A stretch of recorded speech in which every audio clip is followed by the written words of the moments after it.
as you came into this experience and as you call us forth to help clarify some things, we want you to understand why it is that you stand often in a similar place for a long period of time in relationships to things that you want or in relationships to things that you don't want. We want you to understand that your attention to a subject is a practicing of a vibration of it. And that when you give your attention to something for just a little while, and then you return to that again and again and again, as you continue to think a thought, wanted or unwanted, about something or someone or about yourself, you develop beliefs. A belief is only a thought that you continue to think that represent a very strong part of your point of attraction that you just can't get around. In other words, the universe is delivering to you all day, every day, evidence of what you think. Well, now many would say, well, then that's good because what I believe is true. In the early days when Esther began receiving us, she was very excited about the idea of now being able to sort out what was true and what was not true. And we said to her, Esther, it would be better if you would realize that when you believe something, whether it is wanted or not, it's only a practice thought that will keep proving itself to you. So the proof is because of the attention to it, not because there's some greater consciousness or greater good who is in agreement with this. There are all kinds of things that are true that you do not want to live and don't need to live. But your attention to these things that you pronounce as truth and therefore worthy of my undivided attention holds you in holding patterns that you need not be in. So the way it works is when you have a personal experience and you identify that you do not want something, you emanate a vibration about what you do want, even if you are not clear enough to say it in words. And we've been calling that step one of the creative process, because when you know what you don't want, you know what you do want. And in knowing what you do want, you are literally asking for the improvement, asking for what you do want. And when you ask, it is always given immediately because the non-physical part of you, what you call source or God, is focused with you upon what you are asking for. So there is a huge vibrational influx of attention to your newfound desire. And the point of attraction of that newfound desire really gets goosed up in a powerful way once you have consciously identified that you want something. So then what happens? That's the part that we were talking to you about just a minute ago. So now you've got this desire that law of attraction is responding to in a very powerful way. And the source within you is standing there with that new desire. The question is, what are you doing with your thoughts moment by moment, conversation by conversation? What are you doing with your thoughts? Are you in tune with your desire, or are you, like so many people, still justifying why you want the desire by pointing out to yourself what's wrong with not having it? Which are you tuning to? Are you tuning to the more money you're asking for, or are you tuning to the not enough money that has caused you to ask? And you can tell by the way you feel which end of that stick. You see, every subject is really two subjects, and you are often vibrationally contrary to what you really want without even knowing you're doing it. But as you begin to pay more and more attention to how you feel, then you can tell more often whether you are a vibrational match in this moment to your desire, or whether you are a vibrational match to your belief about this desire. And they're often very far apart. So the whole point of our interacting with you is not about step one or step two, because step one, you can't stop it from happening. You cannot stop from asking. And step two is you can't keep source from answering. In other words, those steps are already taken care of. But step three is your work. Step three is to listen to the subtleties of the emotions within you so that you can gradually guide yourself to more and more thoughts about what you do want, so that your desires begin to feel good to you. Remember how good a desire felt when you were little, before others convinced you that you were selfish or that you shouldn't have it or that you couldn't have it or that you weren't going to have it. wanting something in that open, fresh air of free-flowing energy, where the energy that creates worlds is flowing through you, is the most delicious form of life experience. To have carved out from your life experience clarity within yourself about what you want, and then to tune yourself to the frequency of that desire so that there's no resistance within you, is the best feeling state of being that exists. You call it joy or exhilaration, happiness. We call it satisfaction. You call it clarity. We call it satisfaction. You call it happiness. We call it satisfaction. You call it joy and appreciation and love, and we call it satisfaction, satisfaction, satisfaction. Because when you tune yourself to who you are so that you are not affecting any contradiction within you, when you stop that resistance and just allow all that you are to flow toward that which you're asking for, that's the satisfaction of life that you came to live. Often you say, I came to be of value to others, and we say, we know you came for that satisfaction. I came to uplift others. We know you came for that satisfaction. I came to help others. Yes, for that satisfaction. Sometimes we are accused of teaching you selfishness, and we say, it's true, we do. Because if you are not selfish enough to really care, in fact, nearly to only care about how you feel, then you will not figure out the subtleties of these energies, and you will not tune yourself to the wholeness of who you are. And you will, by default, not meaning to, you will practice a lot of vibrational resistance, and you will work against yourself day after day.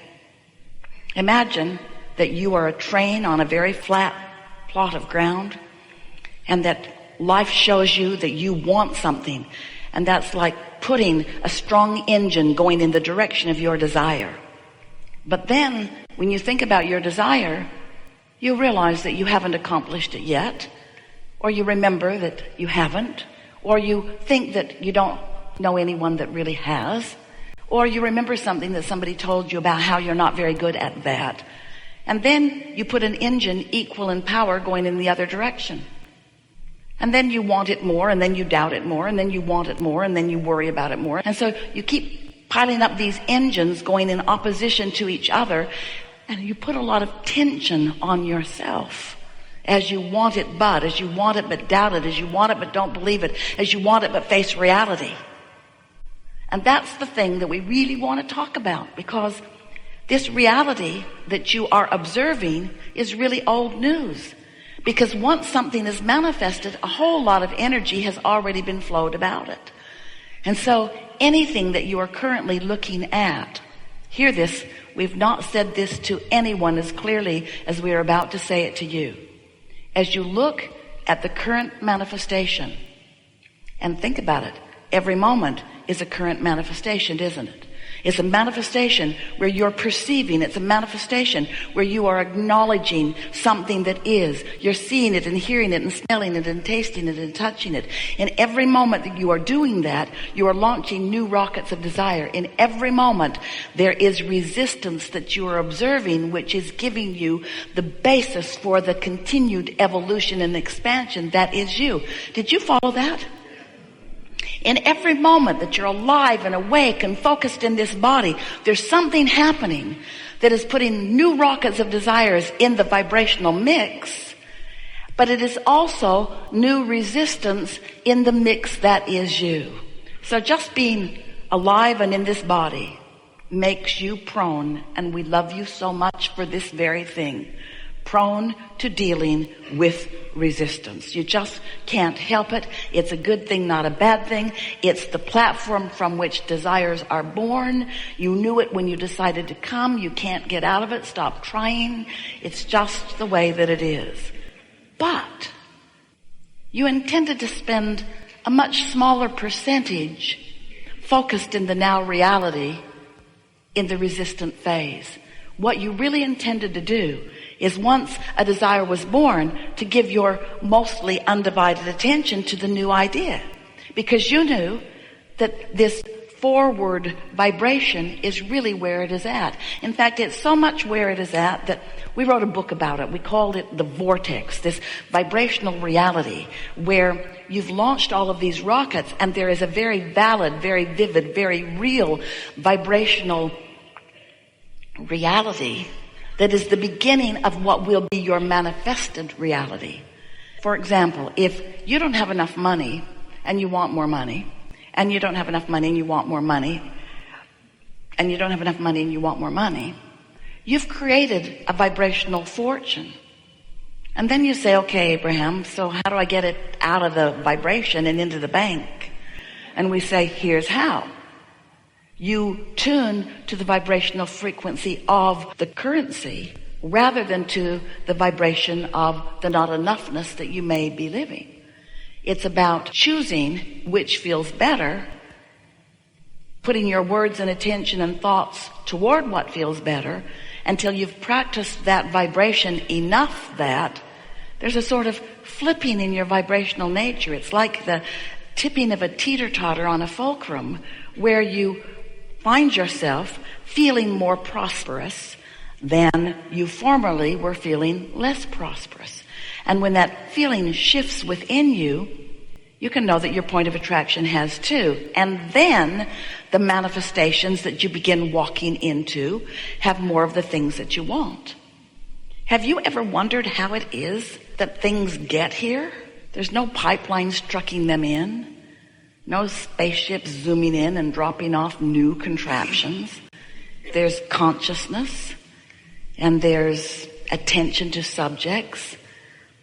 And we've been saying to you for a long time that if this time-space reality has the wherewithal to inspire a desire within you, that it has the wherewithal to deliver the complete goods, which means if this time-space reality can bring a question to you, it has the ability to bring the answer. And the answer is such a satisfying manifestation. If this time-space reality has the wherewithal to present a problem to you or a lack to you or a need to you, it has the capacity to bring you the solution. But you've got to find a way to tune to the solution, and you cannot tune to the solution while you're still tuned to the problem. And that really is what we want to talk about mostly today. How is it that this vibrational reality that is vivid, we know you cannot see it, but you can sense it. But as we said earlier, it is subtle. You have to tune yourself to understand the subtleties of it. But once you hone in on it, then you will have control of your turning thoughts to things. Because these vibrations will turn to thoughts, and these thoughts will turn to things, and these things will be your new manifestation. It's always been that way. It will always be that way. Most people do not understand that, and therefore most people just keep objectively observing the pros and the cons and the pluses and the minuses of what is, never having any real understanding that they are creating reality all the time. Creating a reality that for the most part they are very slow to tune into and therefore are very slow to personally realize.